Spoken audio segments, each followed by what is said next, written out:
if you're a platform and you have 75 or 100 or sometimes 5,000 tokens on that platform, probabilities are that a number of them, and maybe many of them, are what's called a security. And it's Congress painted with a broad brush. And it comes down to this: are you raising money from the public, and the public's anticipating profits based on the efforts of others? My predecessor, Chair Clayton, the agency that I'm honored to chair at this point in time, is going to try to pursue investor protection. And if that means bringing greater enforcement actions, we'll do that. But it would be better to have these platforms come in, work with us, and come under the securities laws. Guys, this is by far one of the most important speeches that Gary Gensler has ever made. I'm talking about XRP holders in the Ripple v. SEC lawsuit, but I'm also talking about crypto holders in general in the crypto holders versus SEC battle. Hey guys, what is up? It's Dusty here, and welcome back to another episode of the Daily Crypto News, where I am struggling so much with this MacBook Pro, as it's not letting me do these face cams without lagging out. And so I have to get a new one, but then I have to go to the store. So, yeah. So today, I have a couple of fun things to actually share with you. And I want to first of all relate this speech back. So why did I showcase this, and why is it so important? Well, there's a couple of points and remarks that he makes on here. One is directed at crypto exchanges. One is directed kind of in a hinty way against XRP/Ripple. And one makes absolutely no sense. But to sum it all up, he is now explaining how you should come up to them. And if you're doing the fundraising and doing a lot of stuff for the crypto project itself, then it might be a security. So where that becomes difficult is when I look at all these guys over on Twitter, like specifically the digital asset investor, sharing everything about Ethereum and just going on and on and on about why Ethereum kind of falls under the securities law following their own rules as well. Yet the SEC seems to ignore that. It's such a strange situation. And the more I dive into it, the more strange it gets. So I want to show you guys a couple of different tweets here. I think you get a good understanding as we go through them. And if it's a little bit laggy, guys, just know that next video, it'll get better. And I'm honestly not sure how to combat it. It's just this last 2 hours, my laptop has not been, it's just been awful. So I'm not exactly sure. Maybe what I should do is every time I talked about something, I should close it as I have like 1,000 tabs open. That might, of course, cause something. So Gary Gensler, I think, went on a talk show with Jim Cramer. And Jim Cramer is known to be a little bit of a shady businessman in some areas. So while we covered the Ethereum free pass, well, nobody in the mainstream financial media will, and they call us conspiracy theorists. Gary Gensler goes on this man's show because he is considered legit and honest. And then there's a little video tagged here where you can basically see that he is literally lying to the other guy, but he has the information, and so he gets exposed, which is rather funny. So it's kind of funny that, again, Gary Gensler, goes on the show because it's such a good show or somebody's a liar. Now, we can see that through the fingers. We're like, okay, you know what? Can all make a mistake. So then there's this video of Gary Gensler and what he's been doing recently. When I'm telling you that this man is on a warpath against everything, basically. Man, I'm not joking. In the first video, we talked about how they don't necessarily want to go through enforcement, but they'd rather just you come to us. Ripple tried that. It didn't work. But for a lot of other entities, the exact same thing applies, where they really want to get somewhere and they don't think they're doing something wrong. Yet Gary Gensler finds a way to find a problem and not do it for investor protection, but do it for some reason that nobody seems to understand. And that's, I think, the most critical problem. Nobody really understands exactly what his purpose or goal is. And again, guys, these videos are not financial advice, not legal advice, and in no way, shape, or form am I trying to say that he's a fraudster or a bad individual. All I know is that what he's doing does not add up. So what he's saying, right, wanting to help the people so much versus what he is doing, and the majority of people I speak to don't see those two things line up. But he keeps on going on. So there's either something which we're all missing here, or Or. So in this little video, he's basically talking about how he wants to get rid of PFOF actually, in some degree. Now things are loading again because we had some little trouble. So that is the payment for order flow. I actually recommend you guys all to watch this video right here, as from a certain perspective, he's making a good point. But literally, look at this. Found the video of Gary Gensler saying 90 to 95% of trading is going through dark exchanges, wholesale. And it's not actually proper business. It's scams and it's banned, and yeah, they should ban it more. Okay, interesting. That should be our priority. Yes, everything, a lot of the stuff is working fine. He wants to look for problems. Maybe he's like, come to us. When we come for real issues, they're like, oh, we can't help you. We don't know. But when there's like a no issue, they're like, oh, we need to fix this right now. Like, what? So John Deaton, XRP itself is a security per se. Although designated amicus counsel, I have not yet been privy to the non-publicly disclosed or sealed documents that have been exchanged between the parties or filed within the court. So as far as I know, I should maybe sit differently. Sit a little bit more like this. I don't know, maybe like this. Like my camera is my phone, so it's like the phone is there, second monitor is here, main monitor is there. So I kind of gotta. You should look at the main monitor. Should I look at my second monitor? Should I look at the camera? I'm trying some stuff out, guys. Now, what this is all about is John Deaton, of course, entered the lawsuit, the Ripple versus SEC, as a friend of the court. What this part is all about is he's basically saying, hey, even though I am a friend of the court and I'm supposed to be able to help her out and get a little bit of inside info, I haven't gotten it yet. But it's, I think, just a quick little reply, the top part, of course, because John always goes for these long threads. A little reply to what we saw earlier, like, for example, the 3 different documents that got publicized yesterday by the court, which we covered already. It wasn't really too crazy or spectacular. Now, Digital Asset Investor is retweeting Jeremy Hogan here, who is a lawyer, not a lawyer for the Ripple versus SEC lawsuit. He's just a lawyer that knows stuff. So here it says, part 1 is attorney Jeremy analysis of Chris Larson's email response to an XRP investor. We covered that, was pretty fun. Part 2 is Vitalik Buterin on why you should invest in ETH. Gary Gensler is suing Ripple but allowing the Ethereum founders to openly plan and develop ETH 2.0, their second security offering. So how this relates back and why this is so crucial and critical, guys. Well, what Digital Asset Investor has done here beautifully as well is think about this one properly. There was an email, which is Chris Larson and a fan or investor going back and forth, where Chris Larson basically explains a lot of the cool parts about XRP and why people really should be excited about it. So most likely the SEC sees that as an opportunity to be like, hey, you encouraged investors to buy and you had sort of a contact. So there's like a contract because they're buying it because of you.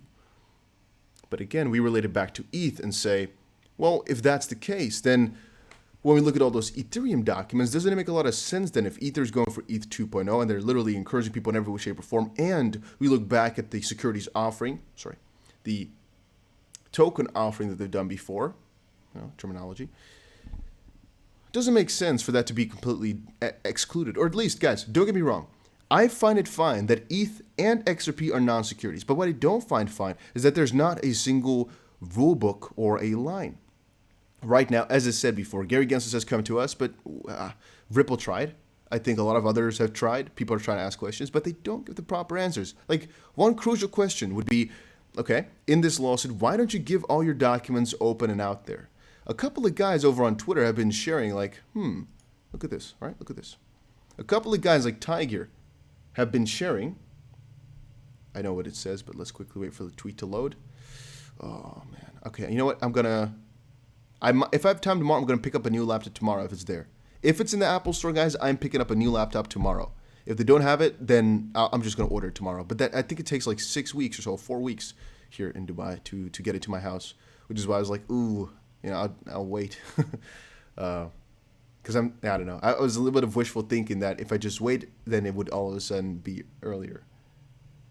It keeps saying encoding overloaded.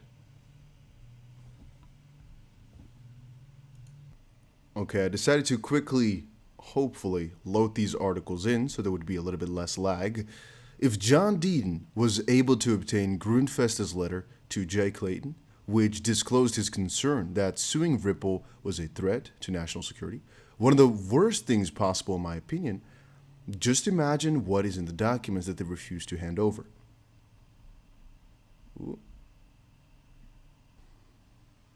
All right, I'm just going to try to see if this will work without the video for today, guys. Not exactly sure what's causing this to act so stupid, but hopefully it's going to be fixed tomorrow. I'm going to break my laptop otherwise, so okay.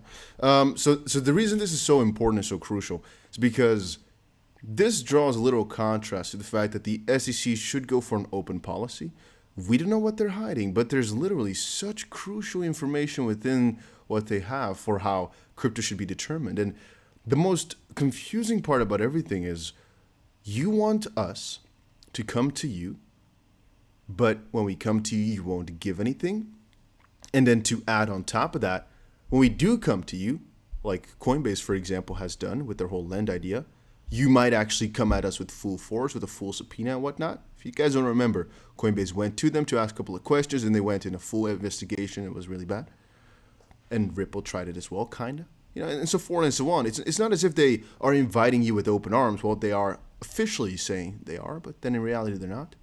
And then there's all such confusing evidence. Yet when Ripple quotes the fair notice defense saying, hey, you didn't warn us properly, like, well, we did. You should have known. When it's like, how does that make sense?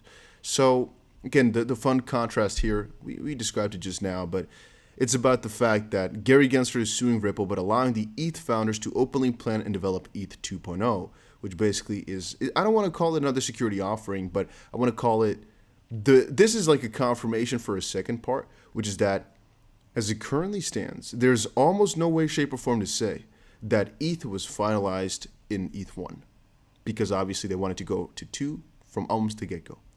Having said that, following Gary Gensler's own principles, if something's being worked on still by mostly one party, with the most important crucial factor being the one party, then it should be a security, specifically when they've done a token sale. So how does that then make sense? Once more, I am not trying to say that Ethereum is a security. I'm trying to say make it make sense by explaining exactly what the differences are and where the line lies. A lot of people are like, yeah, no, Ripple is the only one screwed up because it's all centralized pieces of garbage. Sure, say that, fine. But then base it upon exactly base it on the information that's been given by the SEC. You might say, yo, well, but then they give the Howey test, of course, haha. But if we literally follow that line, first of all, XRP doesn't work. But second of all, then ETH is literally more of a security offering than XRP was. But again, that's a story for a different day. It's just so confusing. And I keep relating back to it thinking, does it make sense? Does it make sense? Does it make sense? Now, as I said before, guys, you can really go down this rabbit hole for a long time. Like, for example, John Dean. He's keen on sharing every single thing that he can think of. And as I said before, he can definitely spend hours a day going through more and more info. And I by no means want to keep you guys in that loop. We might cover this one a little bit later today if I feel like it. But just generally speaking, understand there's a really big contrast between what is said and what is done and what is presumed, so to speak. It just doesn't line up. It really doesn't line up. It's so confusing. It's so annoying. Now, here's another one. And this kind of adds to the story as well. When the SEC, by the way, guys, if you're watching the video this far in, make sure you press that like button. And, of course, also check out the socials. Check out the Twitter, TheDustTBC on there, and check out the Instagram, TheDustTBC on there as well. You're just seeing a beautiful gray screen right now because it's not loading in. And again, if oh my days, this is a first world problem if I ever had one. But again, it feels like it's work, right? I at least I see it like that. I kind of don't, but it depends. So it's a little bit unprofessional that it just doesn't load. But I've tried for hours now. It just won't fix itself. This is the best I can do. Apologetic. That's all I can say. Instagram, Twitter, follow them. If you don't want to, don't do it. When the SEC claimed today's XRP is a security, I said Coinbase should file a motion to intervene or seek amicus status like I did. So again, Coinbase is, look at the video at the start of the video, right? Oh, the video at the start of the video. Yeah, that's what it is. And Gary Gensler says if you host an exchange, there's a very high likelihood that some of your crypto are securities. Coinbase should have stepped in, like a couple of others have done, and say, hey, we're not buying this. We're not following these rules because what you're putting us into is every single time you make an allegation, we're just screwed. Remember, guys, Coinbase took it off now because then the SEC basically cannot eventually sue them for making money on a security, an unregulated one.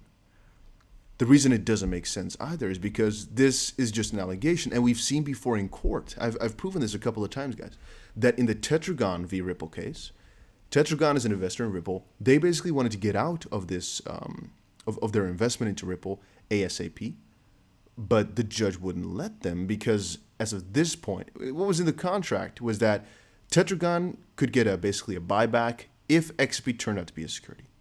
So Ripple signed that. Ripple basically made the agreement. If XP turns out to be a security, we'll buy back, which again shows how certain Ripple is that they're not going to lose this one. And that specifically when in 2019 it happened, that they weren't aware they were being investigated for it. Otherwise, why would you sign that? Having said that, the judge ruled in favor of Ripple, saying, as of this point, XP is no more security now than before. And again, another one to add on top of that is the fact that XRP right now can still be sold by Ripple. And since the SEC didn't ask for preliminary whatever, like basically an order that they should stop selling XP immediately, that also shows and proves to me that they don't agree and think that XP is currently still a security. They just think it was a security at some point or another. Now, when the SEC claimed today's XRP is a security, I said Coinbase should file a motion to intervene or seek amicus status like I did. When Brian Armstrong tweeted the SEC would sue over lend, I advised relist XRP and seek amicus status. The best defense is an aggressive offense. And that's again because a little while ago, as I said earlier in this video, the SEC came after Coinbase too. Jay says, don't be surprised when you see Coinbase hit with a lawsuit from Gary Bear. The bigger the case, the more precedent it sets for the industry. Coinbase is not registered with the U.S. SEC and does not offer securities in the United States or the U.S. persons. You acknowledge that digital assets are not subject to protections or insurance provided by the Federal Deposit Insurance Corporation or Securities Investor Protection Program or Corporation. John says, Coinbase had an opportunity to not just be the largest exchange in the U.S., but a true leader in the space, in the crypto space. You can't play nice with a government agency that wants to shut you down. What's amazing is that I guarantee security lawyers dismiss the idea of joining in the case. Yeah, most likely. Most likely. And again, it all comes back down to them being too scared to do so. But in reality, if Ripple loses this or if this goes on and we let the SEC go untamed, I think it will only get worse. Again, these are just my thoughts. I'm not a legal advisor, not a financial advisor. We're just thinking here. We're adding one and one together and drawing some conclusions out of that I think are fair.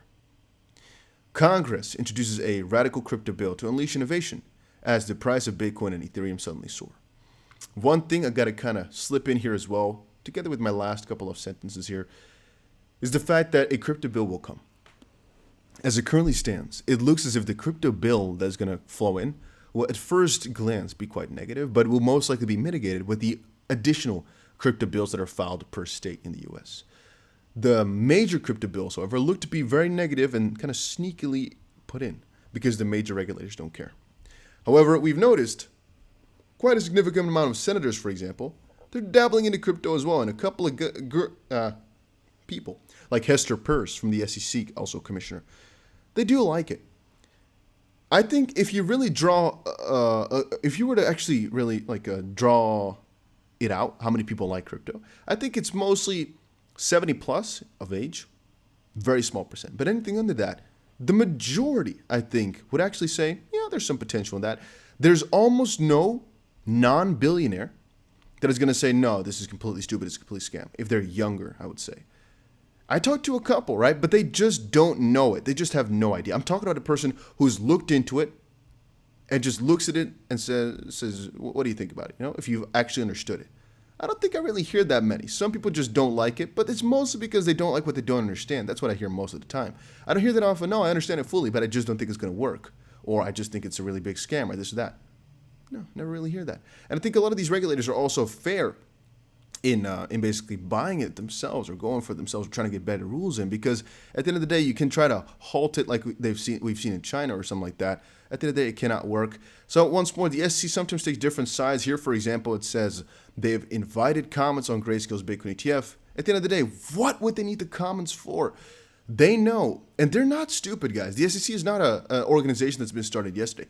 They know exactly what they need to hear, basically, for a Bitcoin ETF. They know exactly every single detail about it. They just are doing this commentating, even though whenever comments come in, I don't think they're even going to listen to them, because why would they? They understand it fully, everything they need to grasp. They're just waiting for some reason. Because at the end of the day, their concerns, which are, as they've said, there's a lot of scams going around, and there's this underlying threat for Tether. It's not all of a sudden going to go away by some comments tomorrow or anything like that. If there are two main underlying threats, which they've explained themselves for not going for a Bitcoin spot ETF, are those two, then why would you need comments for? What's going to change that? Then just be honest with us and explain exactly what you're debating about, or why there's like a room for discussion right now. But then at the end of the day, we've seen 50,000, okay, let's say 10, 20 different Bitcoin spot ETF applications. I don't think they need comments anymore. They just need to make a decision, and they keep saying no. Just either say yes or on to the next one. Let people try again. Yet again, they know themselves they're going to approve it anyway. What are they waiting for exactly? Which is why this is so confusing. I just don't understand exactly why they're saying no. If they're rejecting some parts of the specific ETF, okay, well, fine. If the ETF itself needs to be more specific, okay. Then again, I'm also saying, if that's the case, then the ETF applier, in this case Grayscale, would have most likely changed it instantly because they just want to get this done. Once more, doesn't make a lot of sense to me. If the SC just comes up and explains exactly why it can or cannot work, I think people would not even accept it still because they just think it's going to be there anyway. So why wait? But again, that's not really my battle. Last but not least, man, the market's in a really crazy spot. As I've shown you guys earlier, I am honestly in a little bit of a confused spot because in reality, short term, right, for Bitcoin on just the chart, it looks so splendid, so juicy. Nice little retest here on both sides, playing some little ping pong. But generally speaking, with the breakout and the confirmation we had, oh my days, does Bitcoin look nice. On a little bit of a longer term, which we showed as well, the daily, it did not get the confirmation for the breakout that we wanted. So again, longer term, it's not necessarily the big shift. Then again, on XRP, we did get the confirmation. So again, we opened up a long position yesterday. If you're not in one, no worries. But I told you all the 666, whatever point for price was the best one to get into it. And we're long past that right now. Again, how long will that last? It's hard to say because the S&P is still playing a critical factor. Bitcoin is right now ranging and has been for the last day or so.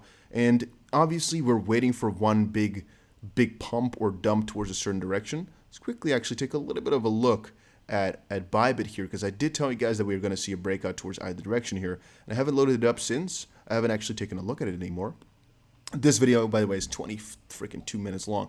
Guys, if you enjoy these videos, make sure you press that like button to help the channel out a little bit.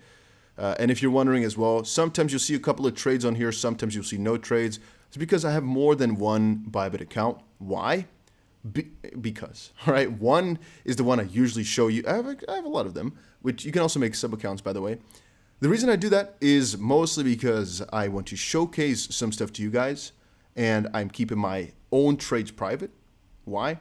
Well, tell me how much money you have in your bank account. You wouldn't do that, right? So why would you show exactly how much money you're trading with? I don't like to do that either. Sometimes I show it, but most of the time I just like to be a little bit more careful with that stuff. Then again, I do like to sometimes show the trades, and mostly what I show here is stuff that I'm telling you guys about exactly and nothing deeper of a strategy. For some reason, however, it's not loading. So let me take a quick second and I'll come back when it's loaded. All right, so it is loaded, and as it currently stands, we have broken out to the upside for XRP. Again, another very bullish bias. I think it's also going to confirm on every single time frame that we wanted to confirm on. Things right now are looking really good.